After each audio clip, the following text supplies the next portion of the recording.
Hey YouTube, this one's just for you guys. Twitch didn't get to see this one at all. This is from one of the recent ESL Korea Cups. And spawning here to the top right side of the map, one of the most profoundly well-known Canadian players for StarCraft. It is Scarlett. And her opponent to the bottom left, a lesser-known Terran, but a very talented up-and-coming young American. It is Vindicta. Now, imagine being held at gunpoint, bear with me, by a literal animal, and the only hope of rescue, bear with me, is providing a coded message asking for help. Now, Scarlett doesn't need a lot of extra introduction. I think everybody tuning into this video probably clicked on it because Scarlett's name was in the title.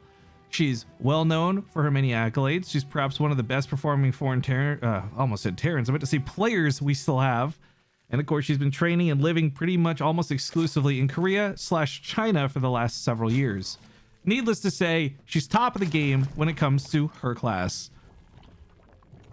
A little bit lesser known, but definitely not so much if you've watched him on our channel before, would be Vindicta. Up and coming Terran would definitely be part of what I would describe him as. And a kid who's got to juggle school and StarCraft hasn't had the opportunity to really go full time like Scarlett has. But Vindicta's won quite a few fun games on our channel. He actually has performed well in recent cups we've been casting of him too. So even at the time of this video being cast, recently he's performing well. And I've got big hopes and aspirations to see this kid kick a lot of butt over the course of 2020. But of course, with an ESL Cup, these matches are usually best of threes, and this one's no different. But because we're only casting the individual game, I won't bother with the score, as frankly, I don't know what it was at the time of this game. But if there's one thing you should know about Scarlett, just in case we've got Joe Schmo who is getting back into the game, she likes to play a little bit of cheese, but usually that's versus Protoss. For versus Terran, Mutalisks, Zerglings, Banelings, they all seem to be on her menu. For Vindicta though, I've watched this kid do mech, I've watched him do bio. He's a lot of fun because he can pull off a lot of styles, but one thing he is pretty good at is when it comes to the late game, you start adding ghosts into the mix. He's certainly one who likes to use nukes, which my fingers are crossed. I hope we get to see some of in this game, but even if we don't, I know we're going to get to see some good Terran nonetheless. Now, but we got to ask ourselves odds on this one, like, oh, who's going to win? I think everybody says Scarlett. I say Scarlett even. I say Scarlett right now in this statement definitively. But Vindicta's the kind of kid who will pull off victories that you just won't see coming, and he's really, really good at pulling that off. We had a recent sweep of him recently too, but that was versus Protoss, so it's not going to have a lot of reference to this immediate game here. Scarlett also did really well in deflecting the Reaper, so you'll notice the creep tumor took some damage. The goal of that Reaper nowadays feels like if it can, get the creep tumor and deny a little bit of this creep spread. This slows down most players, but of course, as I continue to pay compliments to Scarlett, of course, throughout her entire career, she's been really well known for her creep spread. If there's one player you really don't want to let get out of control with this, it's her. She's really good with map control and dominance and positioning and all of these things that makes her good, all because she gets vision from the tumors and speed from the actual creep. Vindicta will have to, of course, combat this as the game goes on, but to start with, it is going to be a pretty normal opening by the looks of it. Maybe some Banshees to go with, but it's Hellions and a Reaper to start. And that can and should be able to police a lot of the new tumors coming down out in the front lines, grabbing one of her new live ones, which is nice. Is this crazy damage? Hardly. She's taking a third base, and I don't think she's sweating it at all right now. But the Banshees could cause a bit of an issue if she's not aware of what's going on with this. Luckily, by the checking vision, she's seen the tech lab spinning. Might not have confirmed it was a starport on it, but the chance that Vindicta's doing a blue flame build right now is so astronomically low, so she can probably surmise that it's going to be Cloak Banshees, and hopefully we'll get Spore Crawlers down accordingly.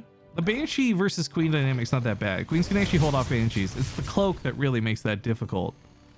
So with Stim, we're going to have Bio following this up, and hopefully with some good production, we'll see some really good trades for Vindicta. I mean, the standard way to play TVZ right now for Terran, outside of doing something like mech, is pretty much you want to just trade as cost efficiently as possible. Zerg are inevitably going to have the better economy early on and through the mid game, and it's going to be very difficult for you to match that in greed without leaving yourself vulnerable as Terran. So Really cost-effective trades. Zerg player continues to replace their troops, and at some point there's a breaking point, and oh, this breaking point's very awkward down here. Looks like there was an opening. Grabs a creep tumor, but there were no drones at this base, so for Vindicta, there was nothing to gain by committing to the attack. With roaches on the way, though, this is hopefully something he'll scout. It looks like she's going to be going across the map into an all-in herself. Sitting on 46 drones, it won't be that economy I was speaking about before. But this is a huge scout from Vindicta. There's no reason 4 queens should be out in the open like this. And Overseer's with them, so it's going to be okay to fight back against the Banshee, but this Banshee's already almost killed 1 queen before the fight's even begun. And Scarlett wants to keep all those transfuses for when she pushes across the field. 2 Banshees is a hell of a lot of damage, but they still can't really fight the queens. So falling back at home, oh man, this 3rd CC would love to be over on the base right now, but regrettably, he'll have to leave this as part of his wall to avoid getting surrounded by the Zerglings. A bunker's being built as we speak, but a bunker's only going to last for so long. At some point, Scarlett should crack the wall, and then it's a question of do the Lings get out of hand beyond that point. We have Ravagers morphing in as well, and this all-in attempt at a Scarlett is one that is going to be nasty to hold. If there was a couple of siege tanks out, I'd feel differently. There's at least one, but this one siege tank is always super awkward because corrosive biles will kill it with 3 shots. We see it happen all the time. Scarlett also has high ground vision on the tank. Actually, really huge that he pushes the tank back to the other side of the ramp. No longer in range of those easy corrosive biles. 1 bunker finishes up and the second one's on the way, but one thing's for sure, Vindicta is supply blocked. He immediately starts depots back up at the back of his base. SCVs are pulled to go for some repairs. Gonna have to repair SCVs and Hellions and everything actually on the front line. Nothing here is really not damaged. But yeah, those extra depots in the back are critical. The worst part about this attack to start is the fact that the Terran player gets supply blocked, so they can't replace with units that they actually need. But this bunker and the siege tank setup, not to mention these Banshees, is really doing a good job of keeping Scarlett from committing or over-committing to this, really. But she's started to build drones behind this, so she might be satisfied thinking, okay, this might not need to be an all-in. This 3rd base isn't actively doing anything. I've broken the bunker. This kind of light commitment can turn into a soft contain, but with the queens here, it is committed. Make no mistake. Like, none of these units walk back home. That's not the game plan. She walks in, and I'm not sure what she was diving for, but a misclick for certain, as she loses a lot of troops to a couple of tank shots. Bit of a rookie move. I'm not sure if that was a misclick or she was targeting something else, or maybe just overestimated her hand in this game. That costs her a good chunk of her front line. Nothing too devastating though, and like I said, back at home, she's still building up drones. Decides to swap up her tech and goes for an infestation pit, I guess for a faster hive. Abducts could be a really good way to break these siege tanks as well. Still though, Vindicta has got no 3rd base actually on location, so he's not mining from it. Economically speaking, it's a little rough for Vindicta and looking pretty good for Scarlett, but Hellions wrap around the north side of the map. Banshees go to the south, and we have this one drop. Oh, it was going to go through the middle. But Scarlett's army is mostly on the other side of the map by the looks of things. So these Hellions sail right into the natural base, and while they might not have Blue Flame, there's still 5 or 6 of them, so Blue Flame be damned. This is going to roast up drones. And as Scarlett gets fried up, that does knock out 13 drones. Double drops to the main base make things worse, but at least Scarlett's back at home with her army. Southward bound, that Overseer's a little out of vision, so Vindicta's Banshees get some good damage on the queens. That just killed the spawning pool in the main, so no easy Zergling reinforcements. This is huge because, of course, Scarlett's got Baneling Nest finished up. This means no Banelings being morphed in, no easy way to remove bio. But these attacks, these pokes, these prods, they have by no means really killed Scarlett. But what's interesting is kind of the repercussions. So Scarlett's rushing to a hive. This is kind of a... I don't like this move. I'll talk about it more in a moment, but the hive's going to be an expensive weak point. This is when Vindicta is hitting. When Scarlett's using a lot of her gas and minerals on getting her tech up, kind of greedy, not maybe ready to take this fight. But the reason rushing the hive is kind of questionable to me is like, okay, if this was a slow game, Vipers would make a lot of sense. But this isn't even the type of game where she could rush out Ultralisks or Broodlords even. None of those would really work in this situation. They'd all take too long to get to. So she's going to have to spend a lot of her money building units up for the defense, meaning she won't be able to actually spend money on the tech she's recently acquired through Hive. Oh, we'll be acquiring soon. Excuse me. Future tense, not past tense. Attempting to stop this drop on the right's good. This does mean that there's less units defending the bottom of the ramp, though, and Vindicta sensing this goes for an attack. Siege tanks get some good shots off of the back line. Corrosive Vials are not landing for Scarlett. And Vindicta's tank, she completely misses the tank with 4 Corrosive Vials! That's huge. That's a big mistake. With that, these tanks get a few more shots off before she withdraws, and a lot of the Ravagers go down for this fight. Remember, not much had actually died prior to this, but now 12 Ravagers and 15 Roaches are dead. 15, almost 15. This is a weird numbers game. What was that Jim Carrey movie? Number 21 or 23 or something? Scarlett's number 15. Concussive shells will make this very difficult to disengage with, slowing down units that they grab, off of creep especially. Ravagers are getting minced to bits. I mean, Vindicta doesn't have enough to be cocky and move in here, but he's taking really good trades against Scarlett, and that's exactly what I talked about early in the game.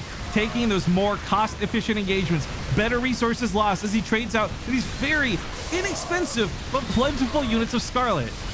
I guess Ravagers actually aren't so inexpensive. Ravagers actually fall into the category of expensive, but the Roaches, not so much. Roaches are easily mass-produced, and a lot of them come out to reinforce. Many of the tanks have gone down, but many of the tanks still stand. In fact, how many tanks have died total? 3. Oh, I didn't realize Liberators were even in the mix. Freedom Zone was just too good for me to even notice. That's going to be targeted by that Corrosive Bile, but in doing so, the Bio and the tanks take care of the rest of her Ravagers. She's got almost nothing left. Most of her army supply is on the way or morphing into something else. There's 13 Roaches to play with right now, and that's not enough to stop what Vindicta has. Vindicta doesn't have an overwhelming army, though. It just takes one bad engagement for him to fall back and have to return home. So he is taking a 4th base behind this. More production on the way too, but this is not an all-in situation for Vindicta. This is just reinforcing the front lines. In fact, the only way this is better is if he kills the creep tumors along the way, but again, I go back to the resources lost. Scarlett, if we look at her income, right, hold up, wait for the banelings. Okay, look at the income, right? As expected, Scarlett's had more money mined over the last 10 minutes than Vindicta. That's this exactly right here. And now everything going forward is Vindicta just getting better cost efficiency, pulling further ahead. He doesn't need to have 80 workers and 5 bases. He just has to be trading a lot better than Scarlett, and that's exactly what he's doing. Go for the base snipe. It's a bit of a point of contest, really. So banelings do make it through and connect to the Marines. A lot of the bios to pick up, and that's going to be the end of the attack. Kudos to Scarlett. She breaks the siege, but classic StarCraft line coming up at what costs? Because for her, this was thousands of minerals and hundreds of units now in the gutter. But with a 72 worker count over Vindicta's 67, outside of mules being dropped, it does look like Scarlett maintains a pretty good economy nonetheless. But when mules are dropped, it's a bit better for Terran. So, you know, let's all take a moment to pause the video and complain in the YouTube comment section about how broken either Zerg or mules are. I'd love to hear your thoughts. Also, yo, hey, make sure to subscribe to the video if you like this cast. All right, continue on here with the pickup on that medevac. There's a lot of medevacs here. In fact, there's too many medevacs there. This is a little bit more acceptable. 2 drops on this side. Oh, Bailey gets a good connect. But there's more medevacs than there are units, and you never want to have more medevacs than you do actual army units. If you don't have enough to fight with, who cares what's getting healed? So I would definitely like to see him split some of those or get the reinforcements up on the front line. The drops are doing wonders, though, just completely distracting her. So Vindicta, well, not completely distracting her, tries to push up again, but has been met with Roaches in response. But now he meets up with the main force of his army. And Scarlett, she's got some creep spread that's going to be pretty frustrating to push through. But the army supplies for Vindicta at 111. Scarlett's on 92. The type of army supply for Scarlett, though, a lot of gas this game went to getting the Hive faster and getting Vipers. A lot of gas went to Roaches and Ravagers. So regrettably for her, she doesn't have the 50-something Baneling count that a lot of other people have when they just mow down Terran with an A move. Obviously, that's a bit hyperbolic. But still, coming in here with a lot of Banelings off of creep, that's where the Biosphere's taking better trades. But there's also just like an overwhelming amount of units giving chase. Medevacs are split out with Parasitic Bomb. These would otherwise kill most of the Medevacs. In fact, almost kills all of the Medevacs. At least 7 still remain, but most of them very badly injured from that. So a really cool choice to go for Parasitic Bomb from Scarlett. Meanwhile, 2 Liberators deny an entire base of mining from her. I mean, 1 Liberator is usually dealt with pretty quickly. 2 actually take quite a bit of time. So this will be a long deny.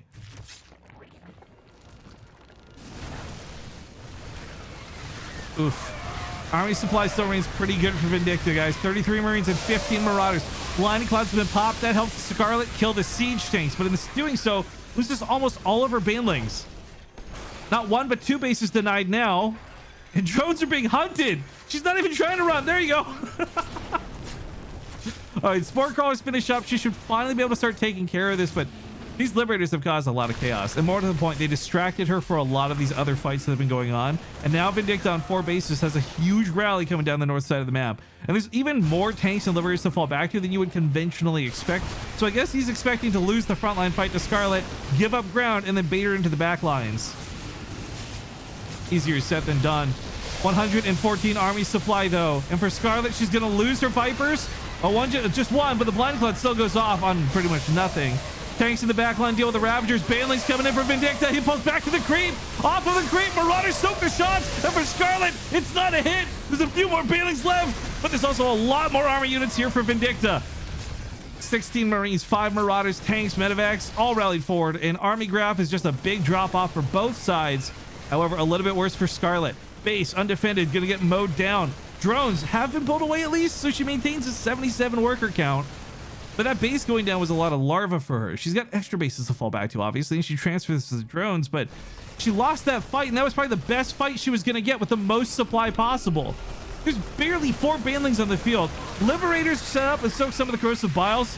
Great, that means the Marines don't have to fall back. They push forward instead. With no fear of getting hit, they can even target down the Viper. A couple of Banelings will send these guys in retreat once again. Blind Clouds out of Scarlett looking fan-freaking-tastic, but those tanks still stand at the end of the day.